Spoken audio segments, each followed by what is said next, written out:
इस धारावाहिक में दिखाए जाने वाले पात्र और घटना का वास्तविकता से ही संबंध है। हम बेवकूफ बनाने वाले काम नहीं करते। इसलिए अगर इसे देखकर आपके नितंब में मिर्ची लगे तो कृपया वीडियो को पूरा देखकर ही अपना फोन फेंके। और इस धारावाहिक में दिखाए जाने वाले चित्र या चलचित्र हमने भारतीय फेयर यूज कॉपीराइट के अधीन में ही इस्तेमाल किया है, तो कृपया करके अपने कॉपीराइट क्लेम अपनी ग्रैंड माँ की तिजोरी में रखे। चलो अब वीडियो देखते हैं। इंडियंस को सीरियल, न्यूज चैनल के बाद अगर किसी चीज में ड्रामा और मसाला पसंद है तो वो है रियलिटी शोज। एक मिनट मीका भाई, आप क्या करने की कोशिश कर रहे हैं? जो हमें सुनाई देगा उसी का तो ईमानदारी कीजिए ना भाई। ईमानदारी ही कर रहे हैं।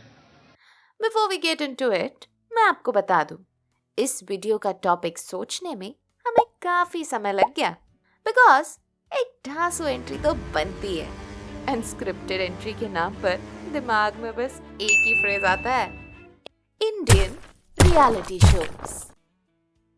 मेरे पार्टनर ने रियलिटी इंडस्ट्री में कुछ साल गुजारे हैं, तो आज हम अंदर की खबर डिस्कस करेंगे। वैसे तो इंडिया ने कई ओरिजिनल शोज दिए हैं, जैसे सारेगामापा, अंताक्षरी, बूगी वूगी, लेकिन इंडियन रियलिटी शोज का लैंडस्केप बदला इंडियन आइडल के बाद। इंडियन आइडल दरअसल एक ब्रिटिश शो पॉप आइडल का हिंदी एडेप्टेशन है, जिसके राइट्स सालों से सोनी के पास है, लेकिन उसे आज भी उसकी ओरिजिनल प्रोडक्शन कंपनी प्रोड्यूस कर रही है। पर क्या वाकई रियलिटी शोज स्क्रिप्टेड हैं? सब कुछ फिक्स होता है? इन सब का जवाब तो कोई इनसाइडर ही दे सकता है, लेकिन ये सब डायरेक्टली जानने से पहले हम ये जान लेते हैं कि how reality shows actually work. एक रियलिटी शो सबसे पहले एयर या टेलीकास्ट होने के लिए चाहिए एक चैनल, और उस शो को आगे बढ़ाने के लिए चाहिए एक प्रोडक्शन हाउस। कभी कभी एक प्रोडक्शन हाउस चैनल के पास एक शो का आइडिया लेके जाता है, या फिर एक चैनल एक प्रोडक्शन हाउस को अप्रोच या हायर करता है to look after the whole production of the show. Show में पैसा लगाने की जिम्मेदारी दोनों चैनल और प्रोडक्शन हाउस की होती है। आफ्टर ऑल, प्रॉफिट और रिकवरी किसे नहीं चाहिए? प्रोडक्शन हाउस कमाता है शो को मिलने वाले स्पॉन्सर से। Welcome to Big Boss, co-powered by Bella Vita Perfumes, Vaseline. और चैनल कमाता है एडवर्टाइजमेंट्स और टीआरपी से। इसलिए दोनों ही अपने शो को नंबर 1 बनाने के लिए लगे रहते हैं। तो अब जो प्रोडक्शन हाउस है वो 4 टीम्स को हायर करता है। पहला है ऑफ कोर्स प्रोडक्शन टीम या कमर्शियल टीम, जो बेसिकली शो में होने वाले खर्चे मैनेज करता है, जैसे salaries, set cost, celebrity fees. फिर भी सैलरी हमेशा लेट आती थी, यूजलेस। फिर आती है टैलेंट टीम। ये लोग बेसिकली वो लोग हैं जो ऑल ओवर इंडिया लोगों को कॉल कर करके बुलाते हैं गाने, नाचने या अपना कोई बिजार सा टैलेंट दिखाने के लिए। अब बची 2 टीम्स जो मेनली पूरा शो बनाती है, क्रिएटिव टीम और रियलिटी टीम। इनमें से creative team is the main team. समझ रहे हो? अब क्रिएटिव टीम की हायरार्की है कुछ इस तरह की। सीडी यानी creative director of the show, जो प्रोडक्शन हाउस का ओनर भी हो सकता है या कोई फ्रीलांसर। सीडी वही होता है जो चैनल के हेड के साथ बैठकर शो के की पॉइंट्स डिसाइड करता है, जैसे जज कौन होगा, सेट का लुक कैसा होगा and overall theme of the show. उसके नीचे आता है एसीडी यानी असिस्टेंट क्रिएटिव डायरेक्टर। ये लोग सीडी को असिस्ट करने के साथ साथ अपने जूनियर्स पर जुल्म ढाते हैं, उनके साथ काम करते हैं। My man started working from here. Lastly reality team, ये क्रिएटिव टीम के साथ ही काम करती है। बेसिकली तुम जितने भी कंटेस्टेंट के घूमने फिरने के या उनके घर या पर्सनल लाइफ की जो फुटेज देखते हो, उसे शूट करने का काम इनका होता है। इनमें भी एक सीनियर रियलिटी प्रोड्यूसर, उसके नीचे एसोसिएट एंड सो ऑन। अब आते हैं कि एक शो कैसे बनाया जाता है। हर एक चैनल का एक हेड होता है जो क्रिएटिव और रियलिटी टीम से मीट करके शो का ओवरऑल लुक और फील डिसाइड करता है, जैसे Sa Re Ga Ma Pa junior for kids, daddy moms celebrated moms. Idol का एक सीजन वाज डेडिकेटेड टू सपने। हालांकि कितने सपने टूटते हैं वो तो हम जानते हैं। तो इस तरह से थीम डिसाइड होता है। अब चैनल कहता है पिक अ टारगेट ऑडियंस, और प्रोडक्शन अक्सर रूरल इंडिया या छोटे शहर को टारगेट करता है। कभी सोचा है क्यों? It's because of the working model. Somewhere down the time एक पर्टिकुलर आइडिया काम कर जाता है जिससे बहुत टीआरपी, यानी आसान भाषा में कहे तो व्यूअरशिप आती है। शो के लिए स्पॉन्सर्स की लाइन लग जाती है। फॉर एग्जाम्पल, गरीब घर का बच्चा जीतेगा इंडिया। ये कॉन्सेप्ट सिंपैथी गेन करने का सबसे इजी फॉर्मूला है, वर्किंग फॉर्मूला है। तो क्रिएटिव टीम तैयार करती है एक पुल। इस पूल में कंटेस्टेंट्स डालती है हमारी टैलेंट टीम। पूल में घुसने के लिए है कुछ क्राइटेरिया। नंबर 1, टैलेंट टीम सबसे पहले अच्छे सिंगर्स या डांसर ढूंढती है जो किसी पुराने हिट कंटेस्टेंट की तरह हो, उनके जैसा टैलेंट या पर्सनालिटी रखते हो, बिकॉज ओरिजिनलिटी किसको चाहिए। नंबर 2, कोई सुंदर या हैंडसम सा कंटेस्टेंट जिन पे girls and guys can rule. Number 3, गरीब या इमोशनल बैकग्राउंड वाला। नंबर 4, थेरेपी से डिप्राइव्ड कोई funny contestant. And lastly number 5, the talentless लोग जिन्हें ऑडिशन राउंड में सिर्फ लोगों को एंटरटेन रखने के लिए चुना जाता है। मानो या ना मानो, लेकिन इंडिया में ऐसे लोगों की कमी नहीं है जो फेमस होने के लिए कुछ भी कर सकते हैं। इसलिए काफी सारे लोग हाँ बोल देते हैं, because self respect is a joke. अब आते हैं ऑडिशंस, जहां हमारे कंटेस्टेंट को सिलेक्शन के लिए जज किया जाता है। वेट, आपको लगता है कि सारे ऑडिशंस जजेस खुद करते हैं? नहीं। पहले की 3 राउंड्स इन होने वाले कंटेस्टेंट्स के gurus, creative, reality, talent and some members of the channel करते हैं। Yep, not necessary for them to have the knowledge, गुरु को छोड़ के ऑफ कोर्स। इन पहले 3 नॉन टीवी राउंड्स में हजारों में से सिर्फ 50 या 100 कंटेस्टेंट सिलेक्ट किए जाते हैं। यस, इन 3 राउंड्स में इतने सारे लोगों को बाहर किया जाता है on the basis of talent, story, looks, attitude etcetera. अब इन 3 राउंड्स में क्रिएटिव टीम के कुछ लोग कंटेस्टेंट सिलेक्ट करते हैं जो उन्हें इंटरेस्टिंग लगते हैं।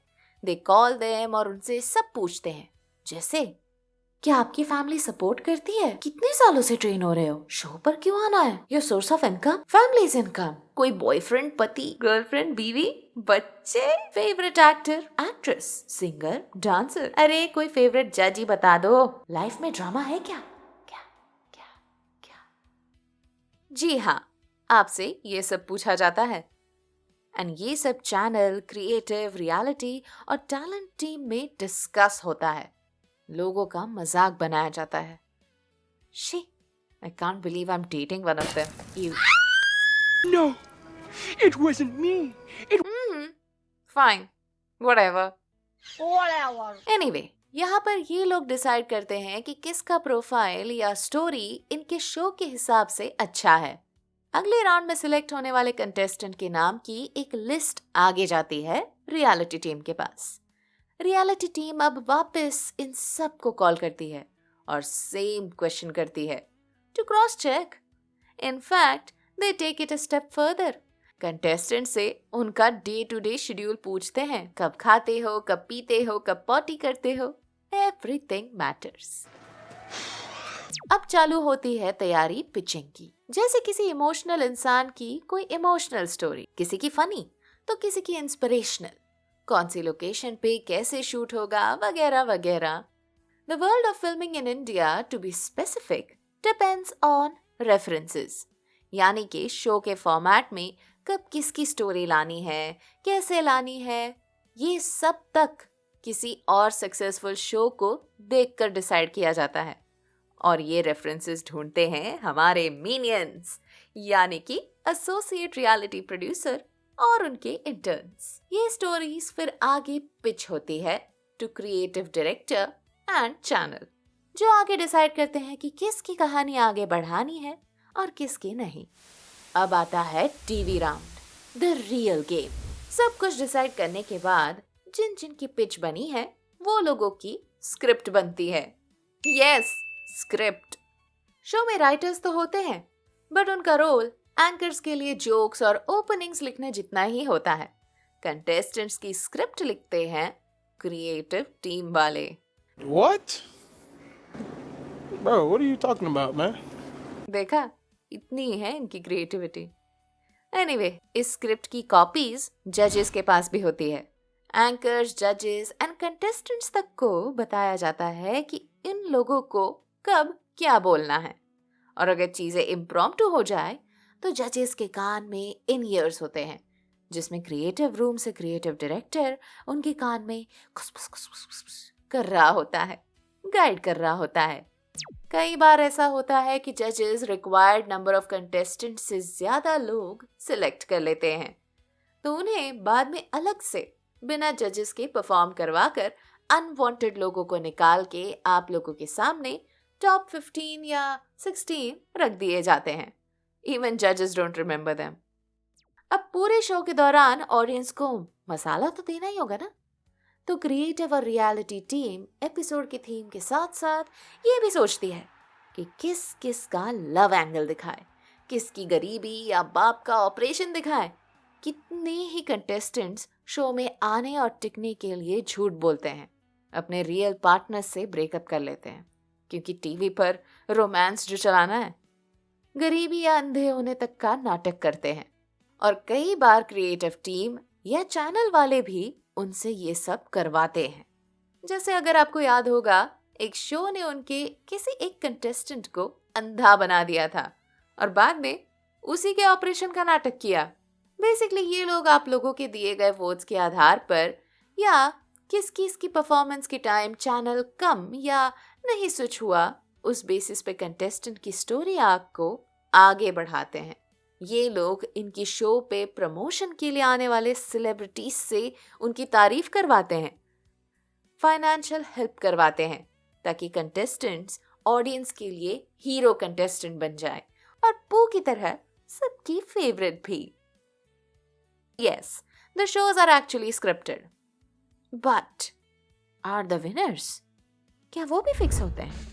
तो इसका जवाब है एक हद तक। देखो, जब ये लोग किसी को सिलेक्ट करते हैं, वो उनके साथ काफी एपिसोड्स तक काम करते हैं, तो मानी सी बात है किसी ना किसी का कोई फेवरेट तो होगा, स्पेशली चैनल का। तो जब परफॉर्मेंस के बाद जजेस स्कोर देखते हैं, वो लोग पेंसिल से स्कोर लिखते हैं, and the next day the creative team अपने पर्सनल फेवरेट या शो में एंटरटेनमेंट वैल्यू के हिसाब से स्कोर को चेंज कर देते हैं। एंड नेक्स्ट वीक जो कंटेस्टेंट यूजलेस हो चुका होता है, और हाँ, डजंट मैटर वो कितना भी अच्छा क्यों ना परफॉर्म कर रहे हो, पब्लिक वोटिंग के नाम पे एलिमिनेट कर दिया जाता है, और फाइनल में टॉप 3 और विनर्स चैनल डिसाइड करता है। क्योंकि वो कंटेस्टेंट अगले 5 साल तक चैनल का फेस बन के रहेगा। इसलिए yes, the winners are decided at the near end of the show, not in the beginning. लेकिन पहले ऐसा नहीं हुआ करता था। रियलिटी शोज सच में रियल हुआ करते थे, और जजेस खुद सारे राउंड में बैठकर सारे हजारों और लाखों लोगों को जज करके सिलेक्ट करते थे। कंटेस्टेंट्स और उनकी कहानियां सच हुआ करती थी, लेकिन फिर टाइम के साथ टीआरपी, फेम और पैसों की भूख ने सबको करप्ट और ऑनेस्ट शोज को स्क्रिप्टेड और अनरिलायबल कर दिया है। समझ गए? समझ रहे हो? सो अब से आप भी अपने शो सोच समझ कर देखिए, क्योंकि विश्वासघात बड़े ऊपर वाले लेवल पे हो रहा है। वाह मोदी जी वाह। तब तक के लिए सायोनारा। ऐसे ही इंटरेस्टिंग टॉपिक्स दो सिनेमा पगलू की ज़बानी सुनने के लिए सब्सक्राइब टू आवर चैनल।